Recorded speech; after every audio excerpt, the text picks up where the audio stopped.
Last test ম্যাচে নাহিদ রানা কিন্তু দুর্দান্ত বোলিং করছে। আপনারা হয়তো দেখছেন যে এই টেস্ট ম্যাচেও নাহিদ রানা 145 147 স্পিডে রেগুলার বল করে গেছে। তো আমার বাংলাদেশের ফার্স্ট ইনিংসের একটা ঘটনার কথা মনে পড়ে গেল। বাংলাদেশের ফার্স্ট ইনিংস ব্যাটিং করতেছে, বাংলাদেশের 9 উইকেট পড়ে গেছে। ব্যাটিংয়ে ছিল হচ্ছে নাহিদ রানা এবং তাসকিন আহমেদ, আর বোলিংয়ে ছিল পাকিস্তানের হাসান আলী।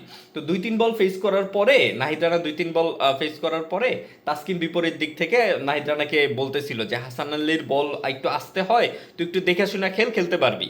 তো নাহিদ রানা রিপ্লাই করতেছিল, ভাই আসতে হয়, হাসান আলীর বল তো পড়ার পর আমি আর চোখেই দেখতেছি না। মানে আপনি চিন্তা করেন, হাসান আলীর অ্যাভারেজ স্পিড হচ্ছে 130, সেই বল নাহিদ রানা নাকি চোখেই দেখে না, অথচ নাহিদ রানার এভারেজ বোলিং স্পিড হচ্ছে 145, এবং নাহিদ রানা 145 147 150তেও বল করে।